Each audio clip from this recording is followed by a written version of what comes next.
into another edition of Freshly Grated with Marcello Romano.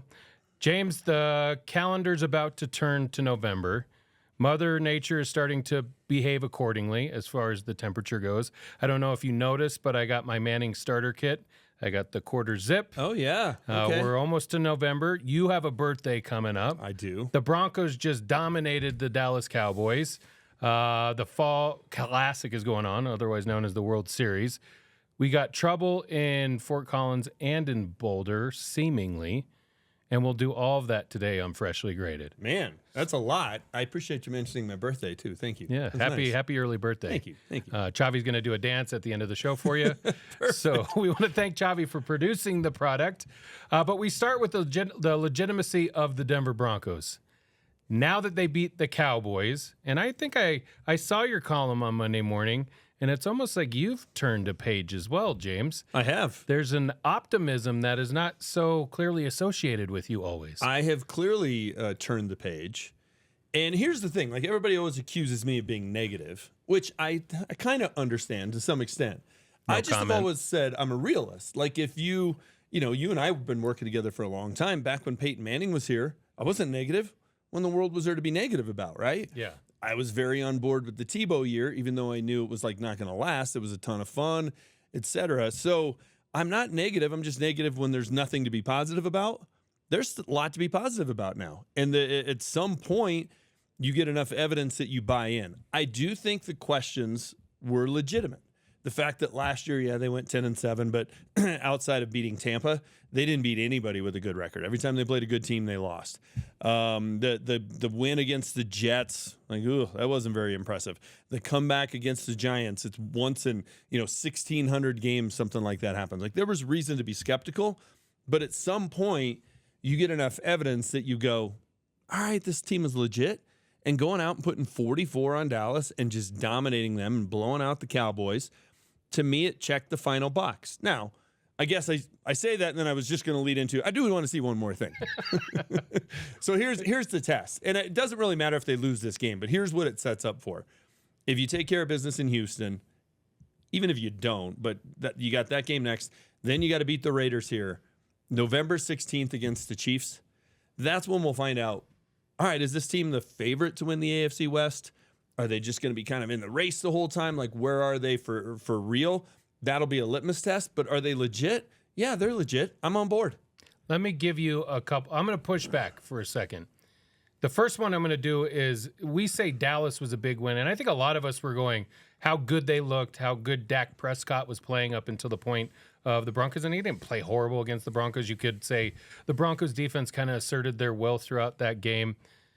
But they haven't played anyone good. I mean, they're good at home, but the Dallas Cowboys are 1-4 on the road, and those losses include Chicago when they weren't. It was early Chicago win, right? A Carolina Panthers team that I don't know what they are this year. The Denver Broncos, I think they've won maybe one game on the road, but I don't know that it's a true litmus test. I think what it spells more than anything, James, is that we as Broncos country and Broncos fans, we value style points a lot more than just the wins and losses. It's how it looked. That's true. But if you look at the Broncos throughout the season, right, they're 6-2, and their two losses, they lost to a Colts team that's 7-1, and they're a leverage penalty away from winning that game. They lost it, but it's not like they went up there and lost by 30, right? And then they lost to a Chargers team that, especially now that they've got some offensive linemen back, you look at them and say, okay, that's going to be a good team too, and that was at the gun.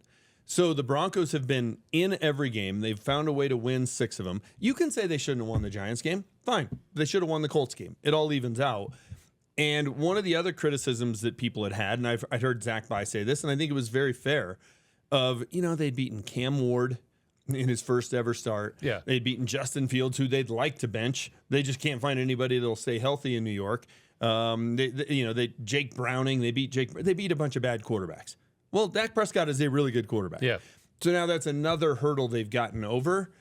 You could say, well, they haven't beaten anybody that's great. It's like they beat the defending Super Bowl champs on the road. And I know they were down 17-3 in the fourth quarter and had to come back to win it.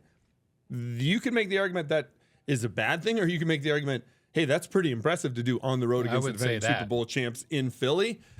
I just think at some point, we need to stop putting another hurdle and another hurdle and another hurdle. And that's where I've gotten to, and that's what my column was trying to say on Monday was I'm fine with putting all those hurdles in place, and they have to get over them before you buy in. But once they do, let's not add any more.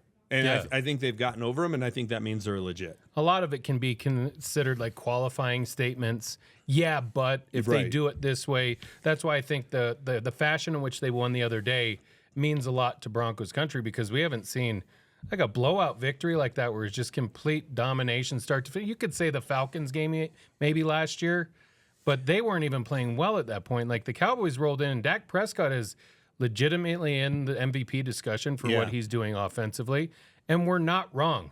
ESPN Analytics, I think, has percentages on who's going to win the AFC this year. Where do you think the Broncos rank in that? Do you think they make the list? They make the list? Well, how many people are on the list? I'll give you, there's 1, 2, 3, 4, 5, 6 teams. I think they make the list. I think they should be third. The only teams I would not feel good about if the Broncos were playing them in the playoffs right now are Buffalo and Kansas City. I just wouldn't. And, you know, is Denver playing better than those two teams right now? Arguably.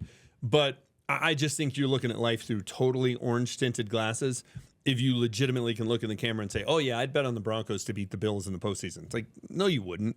Yeah. Other than that, I don't think anybody in the AFC should be ahead of them. So I would put them third just based on the fact that you asked me the question. I'm going to say they're fifth. No, and you're right in the middle, actually. Okay. The Broncos ended up fourth. Okay. So as they have it today on October 29th, it's the Chiefs with the 26% chance just because of how well they've been playing lately. The Colts are number 2, 22%. Okay. Then your Bills at 14%. The Broncos come in at 10%. Chargers 8%. Patriots at 7%. There's one noticeably missing team from that list, and it's a team that got a win the other day. And Lamar Jackson's coming back tomorrow night. Yeah. So you got to, and that's one of the ones that you got to be careful because these percentages will change as the season goes on, obviously. But for the Broncos to be there, it does show that they are legitimate. And it doesn't matter like the style points, the opponents that they've played, how they've gotten there. The point is they're 6-2 and they're on that list, and they've earned that point, that spot on that list. Yeah, and we can shoot holes in any team on that list other than Buffalo and Kansas City. Right, like I get Indianapolis is 7-1. They got the best record in the conference. I get why they're. Can I pause you there? Sure. Can they win the Super Bowl? Indianapolis? Yeah, the Colts. No. You're the second person this week that I've asked that question to, and with zero hesitation whatsoever, said no. No. Look, Daniel Jones has had a great first half of the season. He's still Daniel Jones. At some point, the clock is going to strike midnight. He's going to wake up and be a pumpkin. Right? So it's like, did I get that right? I'm not good with my fairy It's in the same story, okay. So you're good. I was like, that definitely isn't right. No. But you get what I'm saying, right? Like be a housemaid. He's just, right.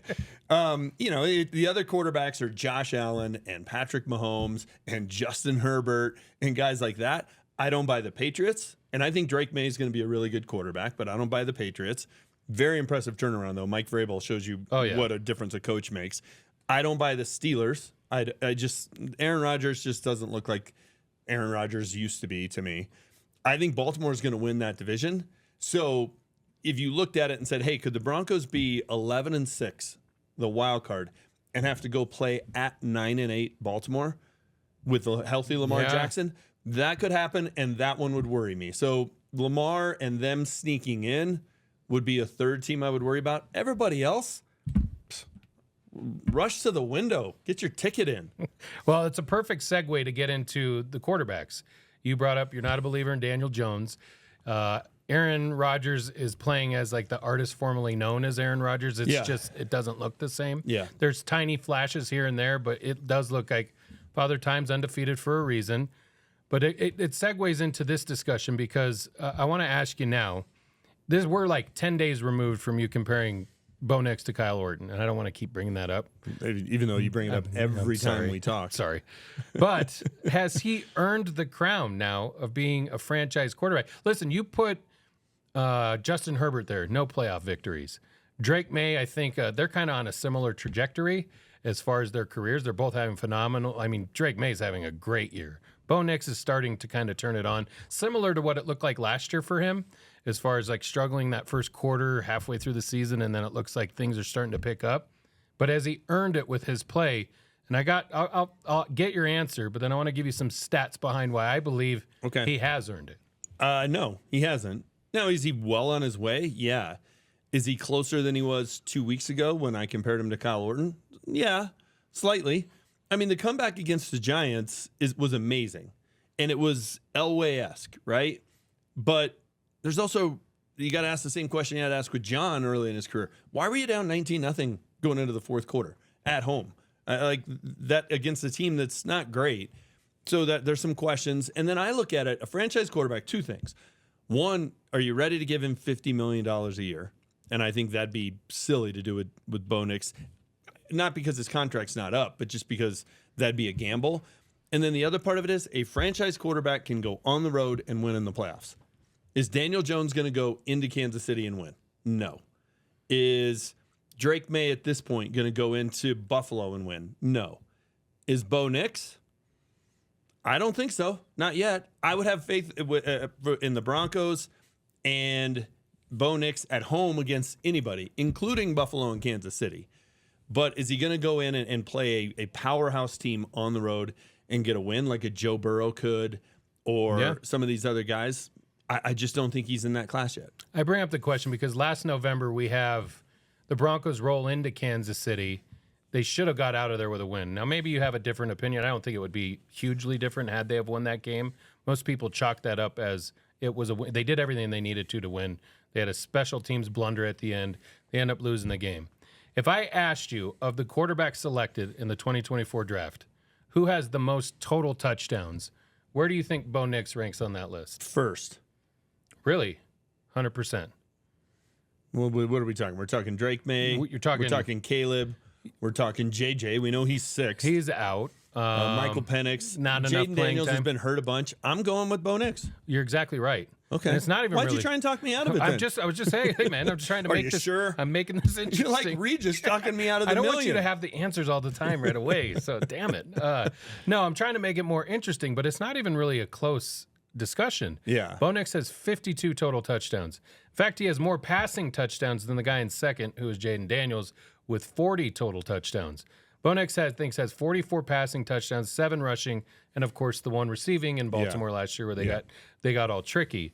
So like when you look at those numbers, like, has he struggled at the beginning of last year and at the beginning of this year is there a sophomore slump? Hell, man, if that's struggling and you're leading that class, and there's some pretty good talent within that class. I know Drake May didn't start as early as Bo Nix did, but he played a majority of last year. Jaden Daniels had the best rookie season ever at the quarterback position. Bo Nix is probably second to that, but he's got 12 more than the second guy. Like, I mean, if that's bad, then Sean Payton saying he's going to be a top 4 or 5 quarterback sounds like a slam dunk. Yeah, listen, I don't think he's bad by any means. I don't think he's really even struggled. I think this expectation that every game is a 4-touchdown game and you throw for 300 yards, like, I think people play too much Madden. Or they watch too much college football where if you're a powerhouse team, if you're the quarterback at Georgia, dominate. You show up and dominate every single week, right? Yeah. Maybe you have one tough game when you play Alabama, and then you got Chattanooga State the next week, and you dominate again. And it just doesn't work that way in the NFL. Like, we just watch every Broncos game and every play, and we do it. We analyze it so closely that I think if you were watching even the elite quarterbacks in the league, they have a couple game spells where it's just not statistically as great. But to me, it all comes down to, can you go on the road and win in a big spot? And then if you have the football late in the game, can you deliver? That's where I think you should really give me criticism on Kyle Orton, because Kyle Orton couldn't deliver. He was the classic, like, pretty good numbers for 3 quarters, but if the game was on the line, you didn't want the ball in his hands. John Elway, you wanted the ball in his hands, obviously. Tebow, for all of his faults, you did. Guys like Jay Cutler, who maybe weren't great quarterbacks for the Broncos but had great ability, you wanted the ball in his hands in the fourth quarter because he could make throws against prevent defenses and zones and stuff like that. Jake Plummer was clutch. Like, that's where you start to get closer, and he's shown that he does have that gene. I'll give you pushback. The Kyle Orton thing bothers the hell out of me because he played probably the most uninspired football that I've ever seen in my life. I've never, and you could even say that Jay Cutler with his mannerisms and the way he acted, but he'd go out there and you could tell he was competing. there was a I don't give a bleep kind of attitude. Are you saying Joe Flacco thinks Kyle Orton is boring? Exactly. So like of all the quarterbacks we've watched in our youth and growing up and in our adulthood, like there's not one that one's like that bothers me the most. And he wasn't the greatest guy either. It wasn't always the easiest to deal with, but Bo Nix seems like he checks all those boxes for me. And the more and more I watch him, like even the way he plays, his body style, I know he's bigger than Drew Brees was, but the way he kind of, when he averts a rush and goes out to the right, the only thing he doesn't have is Drew Brees' big like shoulder drop because he was a shorter quarterback. He had to get it up over the line. But I think it more and more, the comparisons, we want to get to the Drew Brees thing, and I think we're kind of prisoners of who he played for in Sean Payton and the style and in the offense. But I'm starting to see more and more of it week in and week out. Yeah, and I don't know that I necessarily see Brees because I think he has more off-script ability than Drew Brees. I would agree with you there. Running ability is way better. Yeah, and I like that, right? I like the fact that he had the 2 rushing touchdowns in the comeback against the Giants, and he can move around and make plays that, when a play breaks down, like that's, I grew up watching John Elway, so that's the kind of quarterback I tend to gravitate toward rather than just the robot who knows exactly what to do and, kind of the whiteboard wizard. That's not necessarily my style. And listen, I think he checks almost all the boxes, and even the ones he doesn't fully check, you kind of got should I bubble it in or not? Did he erase that? Right. Yeah. You're close, but I guess I would just push back to you and say, well, would you give him $50 million a year right now? I'm pretty damn close. I'm okay. I'm pretty damn close to doing it. But pretty if damn I close. had the checkbook, I've already got it filled out. I just haven't signed the bottom of it yet. Well, that's fine. And actually, that's a really good analogy, right? Like I think at the beginning of last season, we weren't even starting to look for the checkbook. Like, what are we doing? And by the end of last season, we found it. We found a pen. And I think right now we've filled everything out. Ordered some checks. Yep. We just haven't, we ran it through the printer. It's ready to go. Just haven't signed it. And then once we sign it, we got to put the stamp on it. That's the last thing. Put it in the mail and put the stamp on it. But we're getting close. I would agree with you on that. And I think, you talked to me after that game against the Chiefs. If they're 9-2 and atop the AFC West and just beat Kansas City in here, a team that's been to 3 straight Super Bowls. Yeah. Yeah, go ahead and put the stamp on it. There you go. That's how close we are to getting a definitive yes. Okay, we do this each and every week. And before I shift gears and head over to the college football realm, I want to get Super Bowl predictions.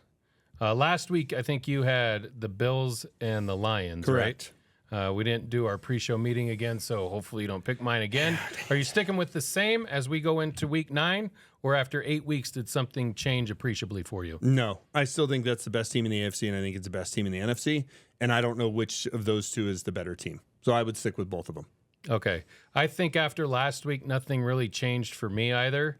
I think the Broncos are probably moving up in that discussion, which is crazy to think because at the beginning of the season, we kind of were like, is this for real? This early? Are they going to skip that many steps and be in that conversation? But they're not there yet. And the Chiefs, like I told you, it bothers me to say it. I hate saying it, but I'm going to go Chiefs and Rams again right now. And then we go to our guy, Chavi. Who do you have as of week or through 8 weeks going into week 9 for playing in Santa Clara in February? I'm sticking with the Eagles and Broncos. Jalen Hurts, last 2 games, 500 yards, 7 touchdowns.